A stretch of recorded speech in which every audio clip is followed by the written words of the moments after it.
Welcome to the Murphy, Sam, and Jodi After the Show podcast. You have helped us this week with what to binge watch. If you Stranger Things is done and you weren't satisfied with it like Sam, you've got to move on. It's time to move on. Well, you think Stranger Things is done. Okay, we do Were you really not satisfied with the ending? I was not. Really? No, I mean, I went back and rewatched it. Oh, did you?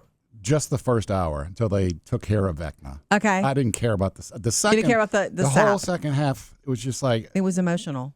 whatever. It was like a drama. It went from a sci-fi thriller to a drama is what happened. In fact, it ended so early, an hour into it, because usually TV shows or movies, or whatever, if the climax is that early, something else is coming. I know. You figure we okay, learned that a long time we ago. all think, hey, we're safe. They killed Vecna. Yay, great. And it's like, oh, we got an hour left. Something's going to happen. Yeah, it's not really But over. it never did. Okay. Yeah, I think and I don't know that the Duffer Brothers honestly could have done it any other way because the adrenaline rush of all of the things, you have to bring the storylines to resolution. And if the whole thing was about chasing down, Vecna, which the entire series was about, and then that's all gone, what else is there to do? It's a, you know what I mean? It's a real catch-22, I think, for any writer. I mean, I agree with you. The momentum just went away.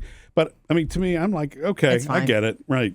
Yeah. I mean, it's their show. They get to write it the way they want. Yeah. But you came through with us this week for what to binge watch. And so we wanted to do the whole podcast on your recommendations that rolled in. I had asked for what to binge watch and to read. So we got a lot of good what to read recommendations. And I want to say I picked one thanks to you and thanks to some entertainment news this week. I downloaded and started reading The Housemaid by Frida McFadden last night. Okay. And Murphy, it's good. Yeah? It's good. It's and they say anything by Frida is good. This is my first Frida. Is it a psychological thriller? Yes, it is. Very much so. How long has that been around?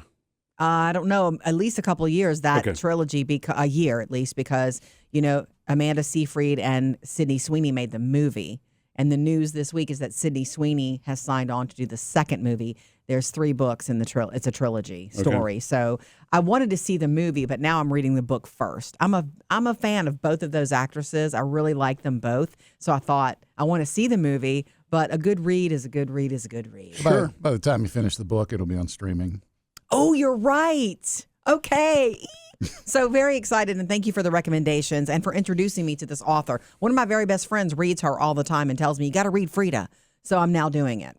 But so to your comments on Facebook, Instagram, and YouTube, and all the places you've sent this. So Pat sent us this. We just finished watching Harlan Coben's Runaway. And I've seen that. It's on Netflix. I know I've seen it in the choices. It starts a little slow, but wow, was really good. It also is a book, and I plan to read it. So it's called Runaway. We tell our kids not to trust strangers, and look at us. Who said I trust you? It's one of these that's sort of like true crime, but it's fiction. Okay? And I keep hearing that author's name as well, Harlan Coben. And so the series is called Runaway, and Pat is not the only person recommending it to us. Yeah, it's smart with true crime being such the thing that it has been for years now. It only makes sense that fictionalized versions and stories would also be popular. Fictionalized true crime. Fictionalized. Yeah, right. Okay. Another one, Murphy, I want you to get ready. We are going, thanks to a recommendation, more than one person at murphysamandjodi.com recommended that we watch something. It's on Apple TV. Okay. We have that, yeah. We do. Okay. Murphy is the keeper of all of our streaming services. And I'm like, what's funny is that I'm the one that watches the most. It's called, first of all, it's Jennifer Garner in the lead here. It's based on a best-selling novel. And it's also Nikolai, what's his name?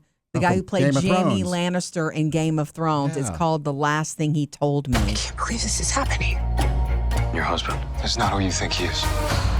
Why are you making him sound like some criminal mastermind? What? Now that one sounds good. It looks good, too. So thank you for recommending it. It's one of those streaming services I never hop on.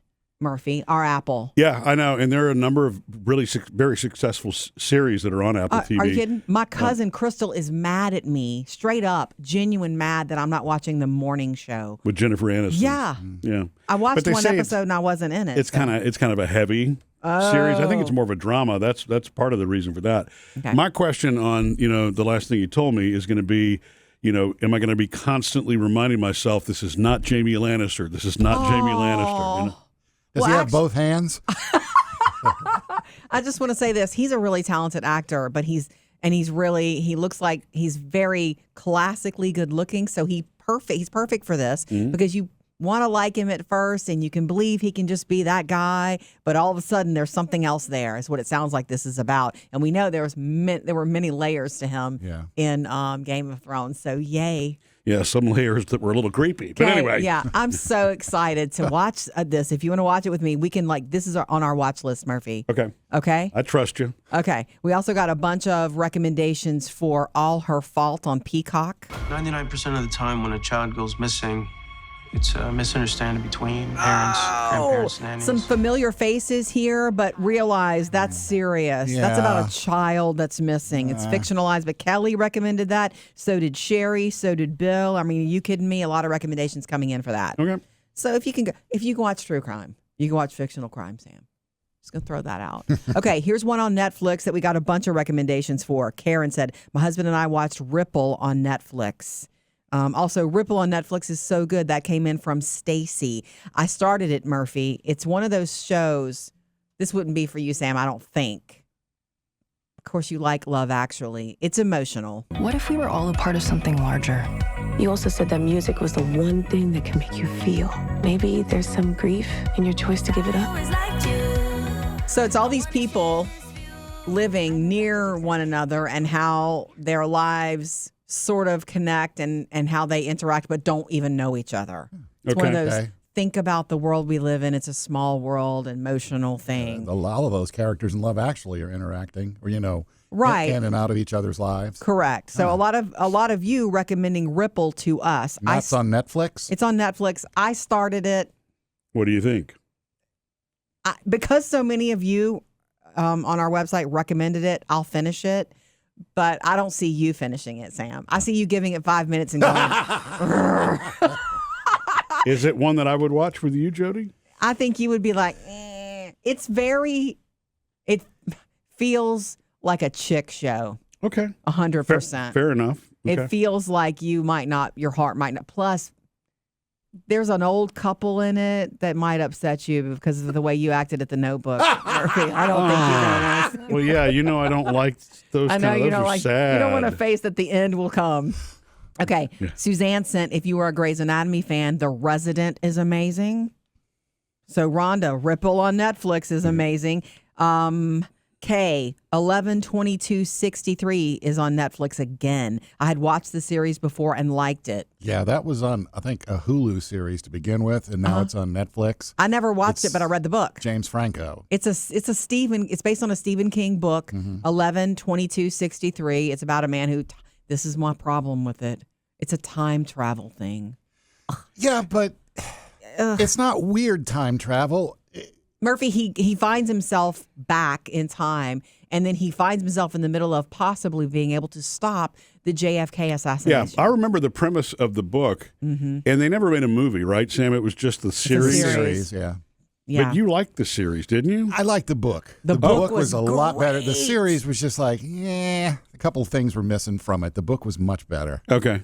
The book was so good, and it's a problem for me. Do you know my story about the book? I bought a copy of the book and I loaned it out and I never got it back. That is just such a sin. Well, let me tell you what happens with John Kennedy. No, I read the book. I remember it. Too bad you couldn't go back in time to get your book back. Now, there's some time travel you'd like. Exactly. There's so much time since I loaned that book out and never got it back that if I ran into that person, it's someone I used to be acquainted with. If I ran into her, I would not feel comfortable going, hey, by the way, do you have my favorite Stephen King book that I loaned you? Yeah. I wouldn't say it. Yeah. I'll just go get another copy of it myself and learn my lesson, right? Maybe don't loan out a favorite book. I do love to do that with friends. I loan books all the time. Write your name in the front. Still, I don't think I would have gotten it back. Susan sent this in to Facebook Messenger. I just read Rebecca Yarrow's The Fourth Wing series. That's another thing my cousin Crystal has asked me to read and thinks I would love. And I think Sam would love it. They're so good. This is what Susan says, a bit spicy. They also have dragons and magic and intrigue and battles and romance only thrown in. Definitely recommend. That sounds like Sam to me, too. And they're easy to read. And my cousin Crystal doesn't do that dragon stuff, and she loved them. Couldn't put them down. Couldn't put them down.